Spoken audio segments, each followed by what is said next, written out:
Hello friends, crack CSC पर आप सभी का हार्दिक स्वागत है। आज हम करने वाले हैं भूगोल कक्षा 7 का अध्याय 9, जिसका नाम है शीतोष्ण घास स्थलों में जीवन। तो इस चैप्टर में हम देखने वाले हैं दो तरह के घास स्थलों के बारे में। एक घास स्थल जो उत्तरी अमेरिका में स्थित प्रेयरी है और दूसरा जो घास स्थल है वो है अफ्रीका का वेल्ड।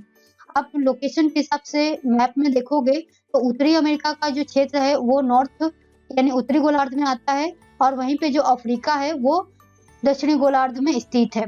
तो इसके तहत ये बहुत मुख्य हो जाता है इन घास स्थलों का लोकेशन, साथ में इनकी क्या विशेषता है। इस चैप्टर में हम इन्हीं को डिस्कस करने वाले हैं। तो चलिए चैप्टर को शुरू करते हैं। तो शुरुआत में तो बताया गया है कि घास और वनों के क्षेत्र कैसे होते हैं। तो जिन स्थानों पर पेड़ों की मुख्य वनस्पतियां होती है यानी पेड़ ही सिर्फ होते हैं, पेड़ों की प्रधानता होती है, उन्हीं को हम वन कहते हैं। और इसी प्रकार जिन क्षेत्रों में सिर्फ पौधे यानी पादप जीवन प्रमुख होता है उनको हम घास वाले स्थल कहते हैं। इसी तरह से पृथ्वी की सतह पर जो 1/4 भाग है वो है घास स्थलों का, यानी मान लीजिए कि पृथ्वी पर 100% में से इसका 1/4 मतलब 25% जो एरिया है वो है पूरा घास स्थलों से घिरा हुआ है। यहाँ पनपने वाले पौधों के प्रकार जो है जलवायु और मिट्टी पर निर्भर होते हैं। साथ में घासों के निर्माण में जलवायु अपनी महत्वपूर्ण भूमिका निभाती है, यानी जिस तरह की जलवायु होती है उस तरह की वहाँ पे स्थितियां, वनस्पतियां, जीवन देखने को मिलता है। उसी तरह घास स्थलों पर भी जो है जलवायु का अपना एक प्रभाव होता है और उसी जलवायु यानी विशेष जलवायु में घास स्थल देखने को मिलते हैं। आमतौर पर जो जलवायु के आधार पर विश्व के घास स्थलों को जो है 2 श्रेणियों में बांटा गया है। पहला है शीतोष्ण प्रदेशों के घास स्थल और दूसरा है उष्णकटिबंधीय प्रदेशों के घास स्थल। जैसा कि हमने 7 चैप्टर में देखा था कि इन घास यानी शीतोष्ण घास स्थलों को और उष्णकटिबंधीय घास स्थलों को अलग अलग देशों में अलग अलग नामों से जाना जाता है, जैसे कि प्रेयरी, बेल्ट, कंपास, पंपोस, ये सब अलग अलग नाम है इन घास स्थलों के। तो इन्हीं घास स्थलों में से हम शीतोष्ण प्रदेश में जो घास स्थल है उनके बारे में इस चैप्टर में हम देखेंगे। तो पहला हमारा शीतोष्ण घास स्थल है वो है प्रेयरी। कि प्रेयरी किस तरह से इन शीतोष्ण घास स्थलों में पाया जाता है, इसकी क्या भौगोलिक दशा होती है, इसकी क्या औद्योगिक स्थिति इन क्षेत्रों में कैसी है, साथ में ये कहाँ पर स्थित है, तो इन सब के बारे में देखेंगे। तो अमेरिका के शीतोष्ण घास स्थल को जो है प्रेयरी कहते हैं। ये लगभग समतल, मंद ढलान वाले और पहाड़ी क्षेत्रों में पाए जाते हैं। यहाँ पर पेड़ कम होते हैं और घासों की जो मात्रा है अधिक होती है और खास करके जो पेड़ होते हैं वो बिल्कुल नहीं के बराबर होते हैं। और यहाँ पे देखने को मिलता है कि यहाँ का घास का जो मात्रा है वो विशाल क्षेत्र है। यहाँ पे अधिकांश भागों में प्रेयरी जो है वृक्षों के रहित होते हैं, यानी वृक्ष वहाँ पे नहीं होते हैं, लेकिन जहाँ पे पानी जल निकट हो, नदियां हो, उन क्षेत्रों पे प्रेयरी के साथ साथ जो है यानी इन घासों के साथ साथ पेड़ भी उग जाते हैं। तो वहाँ पे वनों वाली स्थिति देखने को भी मिलती है। यह प्रेयरी की विशेषता है कि ये 2 मीटर तक की ऊंची घासों के दृश्यमान की प्रधानता होती है, यानी 2 मीटर की ऊंचाई तक की ये वृद्धि कर पाते हैं। वास्तव में यह घास का एक सागर है, यानी आप इसको पीटी के एस्पेक्ट से भी देख सकते हो कि घास का सागर किसे कहा जाता है। तो वहाँ पे अलग अलग घासों के नाम दिए होंगे, उनमें से आपको सिलेक्ट करना होगा कि कौन सा है, तो आपको प्रेयरी पे टिक मार्क करना है। इस तरह से प्रेयरी की लोकेशन के बारे में बात करें कि कहाँ पे स्थित है, तो प्रेयरी पश्चिम में रॉकी जो पर्वत है, पूर्व में ग्रेट लेक से घिरा हुआ है। तो मान लीजिए कि ये उत्तरी अमेरिका का एरिया है, तो ये पश्चिमी वाला इलाका है, यहाँ पे रॉकी पर्वत है, यहाँ से ये शुरू होता है जहाँ पे इसका सीमा है, और ये ग्रेट लेक है उत्तरी अमेरिका का, वहां तक ये पूरा विस्तृत है। तो प्रेयरी जो है संयुक्त राज्य अमेरिका और कनाडा के कुछ भागों तक फैला हुआ है। अमेरिका के प्रेयरी का अपवाहन मिसिसिपी नदी के सहायता से होता है, यानी इसका पालन पोषण जो नदी तक करती है ये मिसिसिपी ही करती है। वहीं पे कनाडा में प्रेयरी का जो अपवाहन है वो है सास्क्वेचुआन नदी जो कनाडा में स्थित है वो करती है, यानी ये दोनों देशों के बॉर्डर पर ये प्रेयरी वाला क्षेत्र स्थित है। यहाँ पे कुछ इंफॉर्मेशन है उनको देख लेते हैं। तो प्रेयरी शब्द की उत्पत्ति लैटिन भाषा के पिएटा से हुई है, जिसका अर्थ होता है सादवाल। तो यहाँ पे आप लोकेशन में देख सकते हो कि ये संयुक्त राज्य अमेरिका का पूरा एरिया है और इसमें यहाँ का जो इलाका है ये रॉकीज पर्वत का इलाका कहलाता है, जहाँ पे आप देख सकते हैं कि रॉकीज पर्वत है और इसी से यहाँ से निर्मित होता है प्रेयरी का एरिया, जो कनाडा में कुछ भाग है तो इसका कुछ भाग संयुक्त राज्य अमेरिका में है। और यहीं पे जो है अमेरिका की जो मिसिसिपी नदी है इसका अपवहन करती है, वहीं पे यहाँ पे जो है कनाडा की सचमैन नदी की सहायक नदियाँ इसका मतलब अपवहन करती है, यानी इसको सिंचित करती है, एक तरह से आप कह सकते हो। तो प्रेयरी जो है यहाँ पे कुछ इन्फॉर्मेशन उसको देख लेते हैं। प्रेयरी के घास के मैदान अमेरिका के मूल निवासी जिन्हें रेड इंडियन कहा जाता है उनके निवास स्थान हुआ करते थे, यानी इन घास के स्थलों पर ये रेड इंडियन जो है अमेरिका के मूल निवासी यहाँ पे निवास किया करते थे। साथ में इसके अलावा अन्य आदिवासियों की बात करें अमेरिका की, जैसे कि अपाची हुआ, क्रो हुआ, क्री हुआ, पौनी हुआ, ये सब भी जो है यहाँ के इन घासों में निवास स्थान लिया करते थे, यानी यहाँ पे बसा करते थे, अपने घरों को बसाया करते थे, निवासी के रूप में इसका उपयोग करते थे एक तरह से, क्योंकि यहाँ पे घास उग रहे हैं यानी जानवरों का खतरा नहीं होगा। तो एक तरह से यहाँ पे पर्यावरणीय दशाएं बहुत अनुकूल थी उस समय के समय में, आदिवासी इनका उपयोग करते थे रहने के लिए।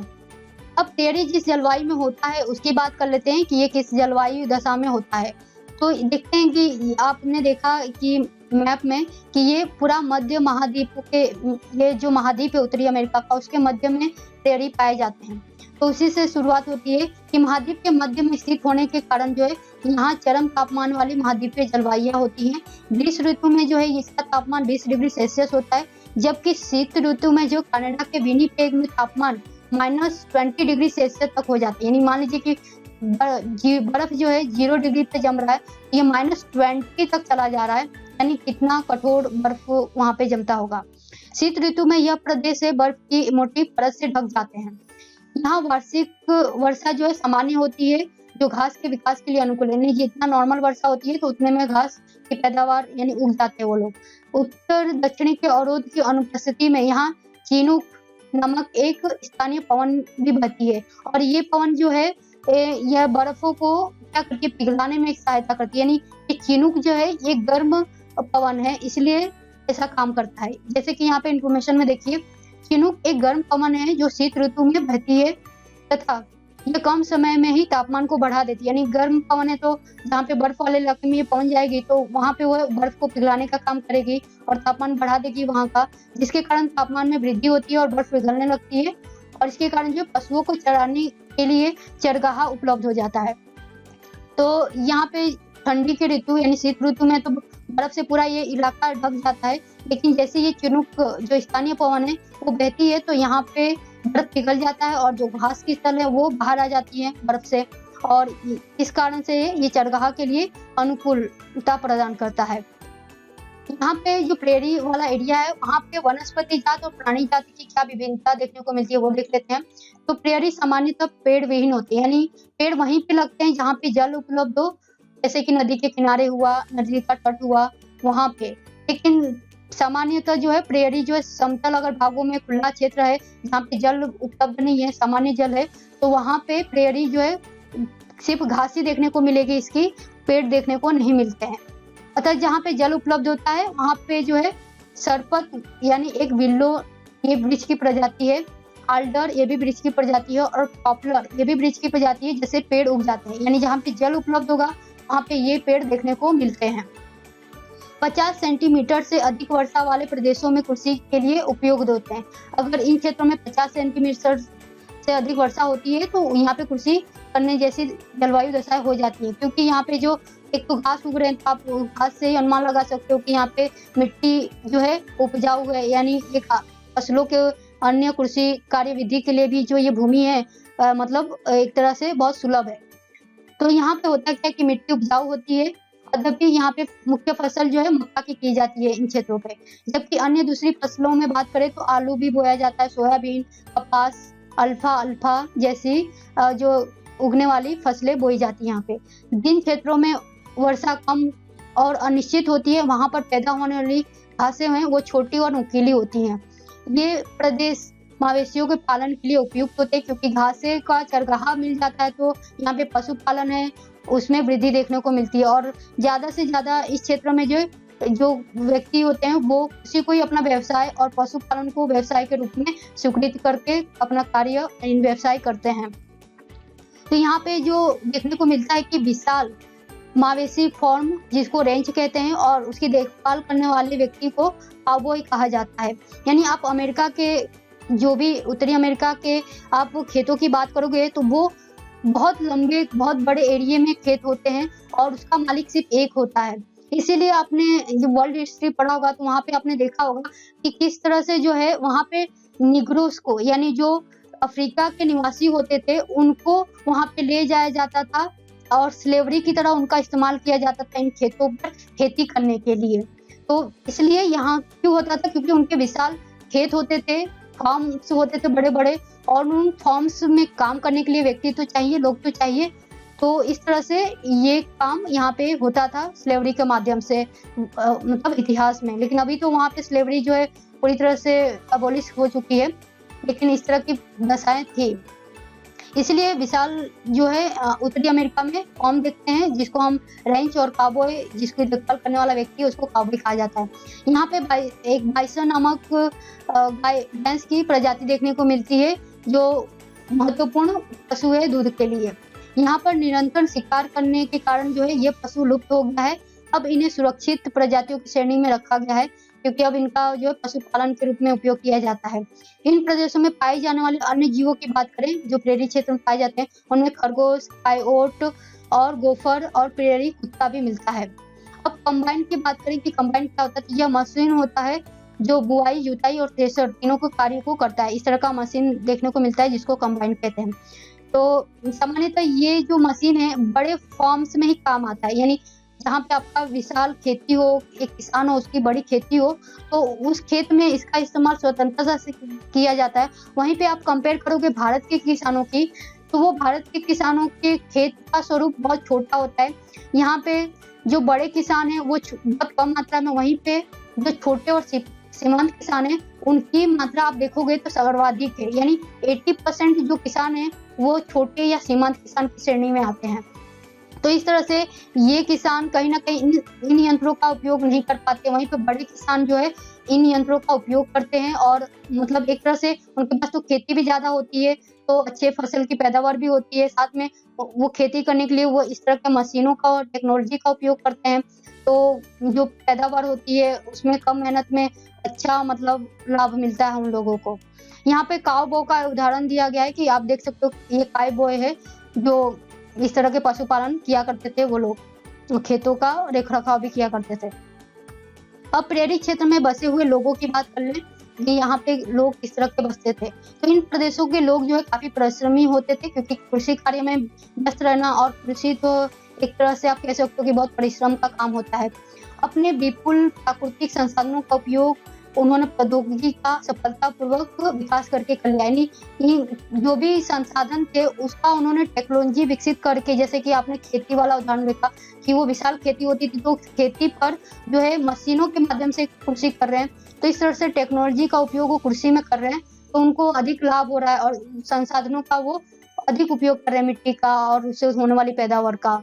तो इस तरह से वहाँ के लोग माने जाते हैं बहुत विकसित हो गए हैं। मतलब विश्व के 2 सबसे अधिक विकसित देश जैसे कि आप संयुक्त राज्य अमेरिका, यूएसए और कनाडा में यह प्रदेश स्थित है। कृषि की वैज्ञानिक विधियां जैसे ट्रैक्टर, हार्वेस्टर, कंबाइन का उपयोग उत्तरी अमेरिका और कनाडा जैसे इन देशों में खाद्यान्न का उत्पादन करने के लिए किया जाता है। गेहूं के अत्यधिक उत्पादन के कारण प्रेरी को विश्व का धनागार भी कहा जाता है। ये आपको पीटी के एस्पेक्ट से बात ध्यान में रखनी है कि प्रेरी जो है एक धनागार का भी क्षेत्र है विश्व का। और उसी तरह से मक्का का उत्पादन जो है इन क्षेत्रों में भी होता है, जैसा कि हमने देखा। तो कहा जाता है कि अमेरिका जो है विश्व में प्रथम स्थान पे है मक्का के उत्पादन में। तो ये सब कारण है क्योंकि वो टेक्नोलॉजी, वैज्ञानिक विधियों का और टेक्नोलॉजी का उपयोग कर रहे हैं, मशीनों का उपयोग कर रहे हैं उत्पादन के लिए, खेती के लिए। तो वहाँ पे खेती से जो उपज पैदा होगी वो भी तो अच्छी हो गई और इसके कारण जो है ये लोग, वहाँ का किसान भी एक तरह से बहुत विकसित हो चुका है। दुग्ध उत्पादन एक अन्य प्रमुख उद्योग है।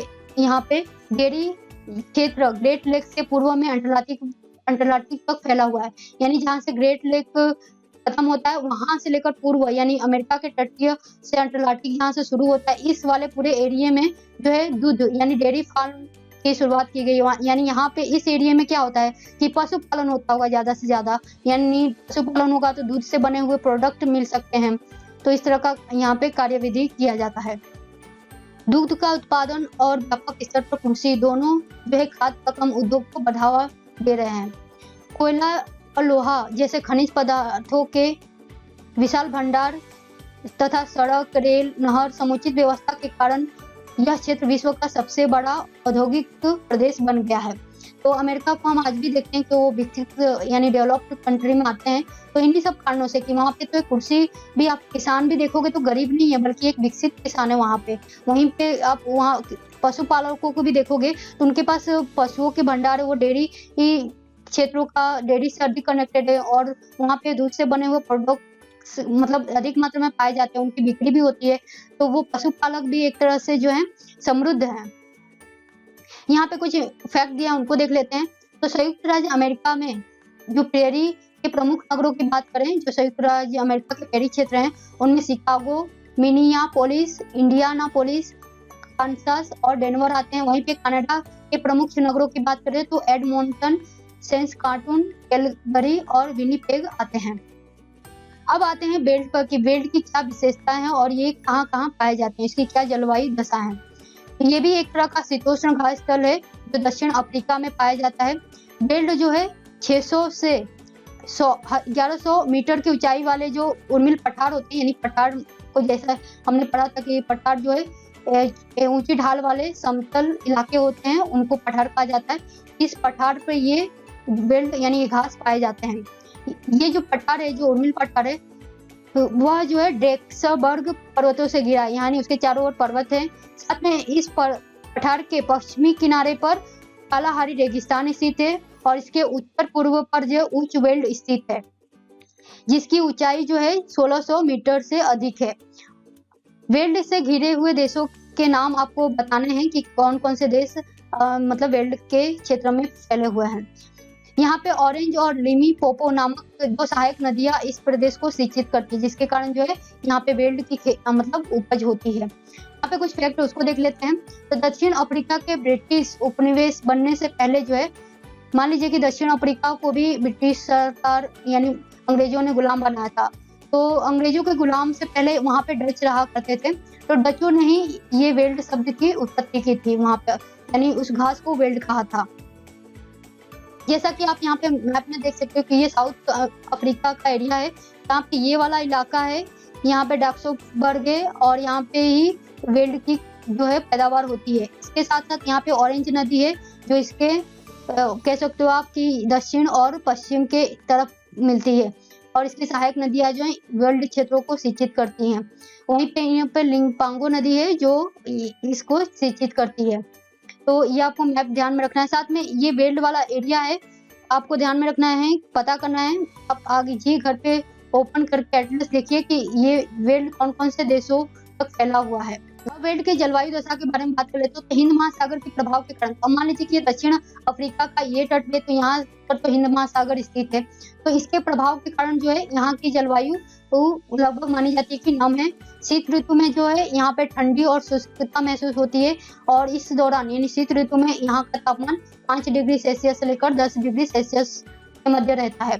जुलाई के माह में ठंडी अधिक महसूस होती है। वहीं पे ग्रीष्म ऋतु की बात करें तो यहाँ पे ग्रीष्म ऋतु का जो समय काल है बहुत कम होता है और इस ग्रीष्म ऋतु में गर्मी होती है। साथ में ग्रीष्म ऋतु में जो है जोहान्सबर्ग का इलाका है जहाँ पे वेल्ड वाला के ये मान सकते हो कि उत्तर पूर्व में जोहान्सबर्ग स्थित है। वहाँ पे जो है ग्रीष्म ऋतु में तापमान 20 डिग्री सेल्सियस तक दर्ज किया गया है। वेल्ड के क्षेत्र में जो वर्षा होती है वो है नवंबर से फरवरी के बीच होती है जो ग्रीष्म महीने के समय में होता है। वेल्ड के तटों पर गर्म महासागरीय जलधाराएं प्रभावित होने के कारण यहाँ शीत ऋतु में जून से अगस्त तक के महीने में वर्षा कम होती है और ये क्षेत्र जो है सूखाग्रस्त हो जाती है। यानी यहाँ से महासागरीय धाराएं आएंगी तो ये जलवायु को प्रभावित करती है जिसके कारण जो है जून से अगस्त के बीच वर्षा ही नहीं होती है और ये सूखाग्रस्त रह जाता है। यहाँ पे बात करें इस वेल्ड शब्द के बारे में तो ये वेल्ड जो है दक्षिणी गोलार्ध में स्थित है। इसी तरह से उत्तरी गोलार्ध में जो है प्रेरी स्थित है। तो मान लीजिए कि दक्षिणी गोलार्ध में अगर ग्रीष्म ऋतु हो रहा है तो उत्तरी गोलार्ध में क्या हो रहा होगा? तो ऑब्वियसली आप वो पृथ्वी की जब घूर्णन गति को देखोगे तो वो घूमते-घूमते इस दिशा में जाएगी कि ग्रीष्म ऋतु दक्षिण में हो रहा है तो उत्तर में जो है शीत ऋतु होगा। तो इस तरह से आपको पृथ्वी के घूर्णन परिक्रमण को भी ध्यान में रखते हुए इन जलवायु दशाओं के बारे में देखना है। अब बात करते हैं कि बेल्ट क्षेत्रों में वनस्पतियां और प्राणी जात किस प्रकार के मिलते हैं। तो यहाँ पे जो वनस्पतियां हैं बहुत विरल हैं, क्योंकि एक तो यहाँ पे वर्षा कम होती है और साथ में घास जो पाई जाती है समतल इलाकों पे, तो यहाँ पे वनस्पति यानी पेड़ पौधे बड़े बड़े कम मिलते हैं। अधिकतर घास स्थल से ये स्थल ढके होते हैं। लाल घास जो है वेल्ड की झाड़ियों में पैदा होते हैं। अगर ये वेल्ड के पेड़ जो पौधे हैं यानी घासें वो बड़ी हो जाती हैं, ऊंची हो जाती हैं, तो फिर ये लाल घास के वेल्ड झाड़ियां पैदा हो जाती हैं। इसमें बबूल और मोरोरा ऊंचे जो बेल्ट होते हैं उनमें उगे हुए दिखते हैं। बेल्ट के प्रमुख जानवरों की बात करें तो यहाँ पे शेर, तेंदुआ, चीता और कुड़ू देखने को मिलता है। ये यहाँ पे तेंदुआ की तस्वीर है, उसको आपको ध्यान में रखना है कि कई बार बच्चे कंफ्यूज हो जाते हैं कि तेंदुआ और शेर और बाघ में क्या अंतर है। तो ये आपको ध्यान में रखना है कि ये तेंदुआ की जिसमें छिट्टे दिख रहे हैं ब्लैक ब्लैक कलर के गोल और व्हाइट पैटर्न है इसका। अब वेल्ड क्षेत्र के निवासियों के बारे में देख लेते हैं कि ये यहाँ पे किस प्रकार की व्यवसायिक गतिविधियां होती हैं। तो वेल्ड क्षेत्र में पशुपालन और खनन दोनों के लिए प्रसिद्ध क्षेत्र है। यहाँ पे मिट्टी अधिक उपजाऊ तो नहीं होती है, लेकिन जहाँ पे मिट्टी उपजाऊ होती है वहाँ पे फसल उगाई जाती है और इन फसलों में मक्का की बुआई होती है, ज्वार, अखरोट, आलू जैसी फसलें होती है। साथ में नकदी फसलों में तंबाकू, गन्ना, कपास भी होता है। भेड़ यहाँ के लोगों के पालन का एक मुख्य व्यवसाय, यानी भेड़ को ये लोग पालते हैं, अपने मुख्य व्यवसाय के रूप में इसको स्वीकृत करते हैं। भेड़ मुख्य रूप से ऊन के लिए पाली जाती है। इससे बेल्ट में ऊनी उद्योग विकसित हुआ है, यानी बेल्ट वाला एरिया वहाँ पे ऊनी उद्योग भी विकसित हुए हैं क्योंकि भेड़ पालन यहाँ पे अधिक होता है। मेरिनो भेड़ एक लोकप्रिय प्रजाति है तथा दुग्ध उत्पादन यहाँ दूसरा महत्वपूर्ण व्यवसाय है। पहला तो है भेड़ पालन और दूसरा है दुग्ध पालन। पशुपालन जो है गर्म और नम्र प्रदेशों में किया जाता है, वहीं पे यहाँ पे जो है मक्खन, चीज और दूध पदार्थों का उत्पादन घरेलू उपयोग और निर्यात के लिए भी किया जाता है। यानी एक तो वो लोग कृषि उत्पादन भी कर रहे हैं, साथ में पशुपालन कर रहे हैं, तो पशुओं से मिलने वाले दूध का वो मक्खन, चीज और दूध अन्य उत्पादों को बना रहे हैं, बटर, फिर उसको घरेलू इस्तेमाल में भी लेते हैं और उसको निर्यात भी करते हैं अन्य देशों में। वेल्ड में अन्य खनिजों की प्रचुर भंडार भी स्थित है, जिनमें हम बात करते हैं कोयला है और लोहा भी उपलब्ध है। यहाँ पे लोहा इस्पात उद्योग विकसित किया गया। अगर कोयला और लोहा मिल रहा है तो वहाँ पे ये उद्योग तो अवश्य होते ही हैं। जैसे कि हमारे इलाके में, देश में बात करें तो झारखंड वाला एरिया, वहाँ पे लोहा और कोयला उपलब्ध है, इसलिए वहाँ पे जो है लोहा और इस्पात के फैक्ट्रीज लगे हुए हैं। इसी के कारण कि वहाँ पे कोयला भी मिल जाता है तपाने के लिए, लोहा यानी लोहा को क्या कहते हैं संश्लेषित करने के लिए, तो दशाएं अनुकूल होती हैं, इसलिए वहाँ पे जो है लोहा और इस्पात के उद्योग भी विकसित हो जाते हैं। साथ में वेल्ड वाले इलाके में सोना, हीरा खनन करने के प्रदेश भी मुख्य हैं। जो लोग ये मुख्य व्यवसाय भी अपनाते हैं, मतलब मान लीजिए कि सोना और हीरे का खनन करना लोगों का एक मुख्य व्यवसाय भी है। यहाँ पे जो जोहान्सबर्ग वाला एरिया है वो विश्व का स्वर्ण की राजधानी माना जाता है, क्योंकि वहाँ पे जो है जोहान्सबर्ग में सोने की खानें मिली हैं और सबसे ज्यादा, इसलिए उसको विश्व की स्वर्ण राजधानी भी कहा जाता है। किमरेल जो है वो हीरे के खान के लिए प्रसिद्ध है, यानी किमरेल उसी बेल्ट वाले इलाके में पड़ता है जहाँ पे हीरे अधिक मिलते हैं, तो वहाँ पे हीरे की खान के लिए ये जगह किमरेल प्रसिद्ध है। हीरा एवं सोने के खनन के कारण जो है दक्षिण अफ्रीका तथा ब्रिटेन के बीच व्यापारिक संबंध स्थापित हुए एवं धीरे धीरे दक्षिण अफ्रीका ने जो है दक्षिण अफ्रीका को जो ब्रिटेन ने क्या उपनिवेश बना लिया था। यानी प्राचीन काल में यही हुआ था कि उनको लाभ हुआ था, सोने चांदी हीरे मिल रहे थे, तो इस कारण से उन्होंने ही इसको गुलाम बनाया था। पौधा वाले जहाँ क्षेत्र है वहाँ पे यातायात के साधन विकसित हो चुके हैं, यानी रोड कनेक्टिविटी विकसित हो चुकी है इन जगहों पे, अतः ये वाले क्षेत्र एक तरह से विकसित हो चुके हैं कुछ अन्य अफ्रीकी देशों के मामले में।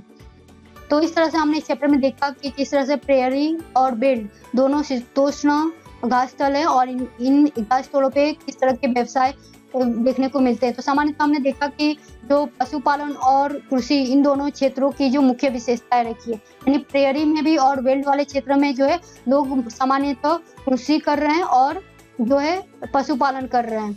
तो इस तरह से हमने इन दोनों के बारे में देखा। आज के लिए बस इतना ही। Thank you very much.